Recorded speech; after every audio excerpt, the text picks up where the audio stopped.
Hey guys, what's up? How's it going? Today we're going to be talking about taming your reptile. Now, no reptile can be totally tame.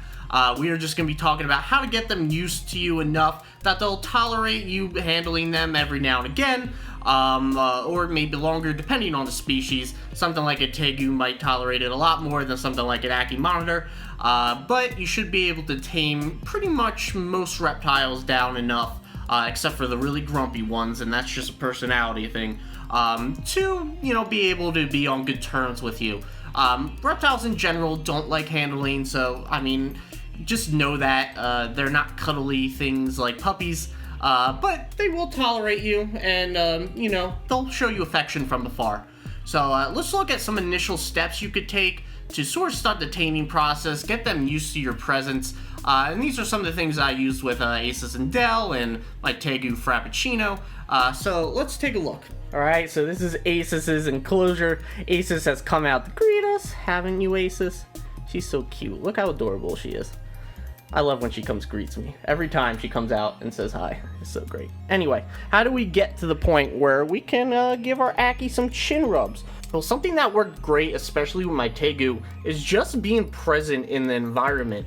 Now, after you give them a few days to adjust, you just kind of want to do your own thing in their enclosure. If you want to move around some stuff, you could do that, or just fake move it around. But you just want to show that you could coexist in the same space as them without it being a situation where you're picking them up. That way, whenever you open it, they don't always associate that with you grabbing them. You especially want to make sure you're doing slow motions, you're not really anywhere near them. If they want to come up to you and kind of, check you out, let them, but don't go to pick them up. Just kind of let them be the curious one and you kind of just be around, hanging around there. I would say do this for about 30 minutes every day if you can when you first get them, and it's a great first step to, getting them more tamed down. Now let's talk about a don't. What you don't want to do is be very fast with your movements, always reaching for them. That's going to imprint automatically that you're after them. Especially watch your hand motions. You probably don't want to do something where you have kind of like a hanging claw. Do know that in the wild, a lot of these reptiles fear, birds. So you want to make sure that you don't look like a bird's claw coming down. Trust me, some reptiles will associate that. It's kind of instinctual for some. So you want to be very slow, kind of palm out, kind of just like doing your own thing. Don't be fast, don't be grabby. That's just going to make it so much harder to tame them down. Another do, we're in my Tegu's enclosure. This works great specifically for Tegus. I have never tried it with another reptile, but I know this is a top recommendation for taming down a Tegu. So we're going to take the lid off of my Tegu's hide / basking platform. We're actually going to just lift it up. And in the back there, you'll see there's a towel. So that's my towel. I used to use it. Has my set on it. I put it in a nice, safe space that he associates with, which is his hiding area where he goes to sleep and everything. This is where he retires during the nighttime, so he can smell my scent in a nice, safe area where he's comfortable. And that way, he can associate me with being safe, with being calm and relaxed, and it works very well. I have no measurable way to kind of show that it works, but I know a lot of Tegu owners use this method, and I haven't seen any aggressiveness out of him ever. Some moodiness, but never aggressiveness. So I definitely recommend putting an item of yours with your scent on it in your Tegu's hide, so they could associate you with a safe area. Another don't take them out and let them free roam when they're getting used to you. They're probably in a very flighty mood. They're probably not used to their environment if they haven't been there for a while, and they're probably very scared and stressed. So taking them out, letting them free roam, kind of putting them in a different environment, that's putting them in a situation where you're probably going to lose your reptile depending on how fast they are. Even if you don't lose them, it's going to stress them out, and it's just not going to help your relationship. So don't take them out of their enclosure when you're getting to meet them and getting to know each other. Let them stay in their environment, and then start taking them out when you're confident that they're not going to run on you and that they're more relaxed with you.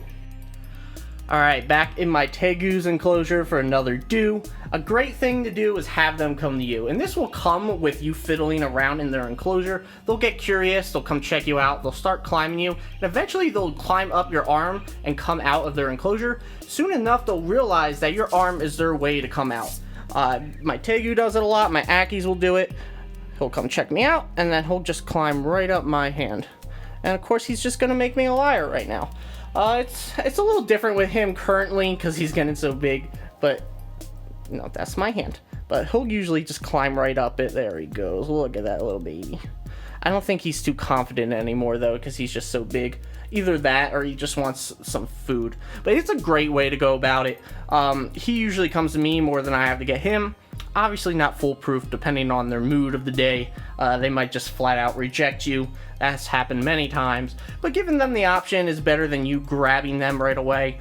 They're going to be more calm, especially if you let them come to you. And just always give them a soft base and be relaxed. There is a second part to this which I do want to show you real quick. And that's the bathtub method. Alright, so we're in my bathroom with Frappuccino. Sorry if it's a little grainy, I never get good video in here. But this is sort of the second part to putting your hand in and letting them climb up you. This is a way to force them to associate you with a way out and to build trust with you. Basically what you want to go and do is get in there with them or lay on the side and kind of put your hand in there so they have a way out. They might not trust you and they might avoid you for a while, but eventually if they want to get out, they're going to have to use you. So basically you want to go in there, you want to sit with them if you're comfortable enough, if not sit on the outside, and just have yourself as an avenue for them to escape, and that's the only way they can escape is through you. So I'm going to sit in there, we'll see if he does it. What's funny, oh he's doing a little, he went to the bathroom.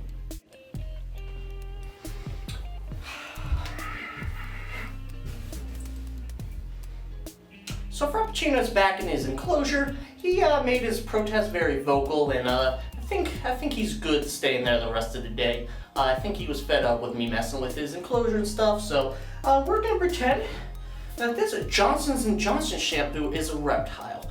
So this reptile wants nothing to do with me, and this is the second part to sticking your hand in the enclosure and letting them come to you. Here they're forced to, so like I said, they're doing their own thing, and then eventually they want to come out, and the only way they can is to climb up you. This is a staple pretty much in taming. You probably heard this many times before and seen this. Works very well. It's a way to force them to trust you and get near you and check you out. One last don't, you do not want to use food as a motivator. It will accomplish your goal of getting them to come to you, but for all the wrong reasons. They're going to associate you and your presence with food all the time. Trust me, they love food. That's their #1 priority. So anytime you're around, they're going to think you're feeding them. And that's going to lead to you getting bit and just an overall bad relationship. So do not use food. You actually explicitly want to make sure how you give them food is different from how you approach them in any other scenario. That way they don't associate you. You don't want that to happen, trust me. So don't use food as a motivator. It's going to accomplish your goal for all the wrong reasons. It's not going to get what you really want. And it's going to lead to a very bad habit.